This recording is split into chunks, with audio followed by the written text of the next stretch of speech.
बुलढाण्यात खासगी दवाखान्याविरोधात वंचित बहुजन आघाडी रस्त्यावर जिल्हाधिकारी कार्यालयासमोर केली निदर्शने।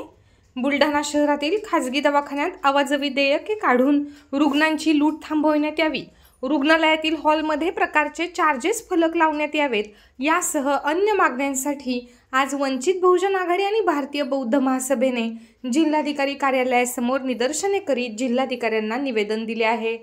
निवेदनाची दखल न घेतल्यास 30 दिवसात दवाखाने फोडण्याचा इशारा वंचित बहुजन आघाडीचे जिल्हा सरचिटणीस प्रशांत वाघोदे यांनी दिला आहे। भारतीय बौद्ध महासभेचा जय हो, भारतीय बौद्ध महासभेचा जय हो। श्रद्धेय बाळासाहेब, तुम आगे बढ़ो, हम तुम्हारे साथ हैं। वंचित बहुजन आघाडी व भारतीय बौद्ध महासभा यांच्या वतीने माननीय जिल्हाधिकारी महोदयांना रुग्णालय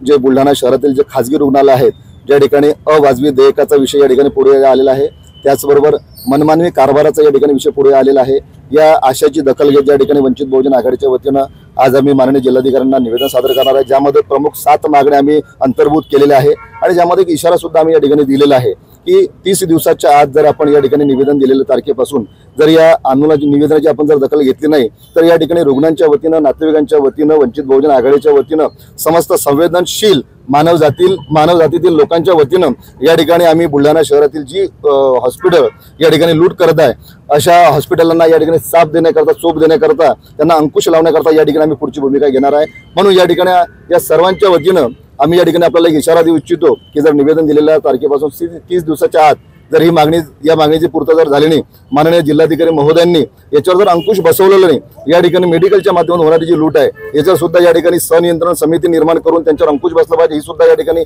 प्रमुख मागणी आमची आहे।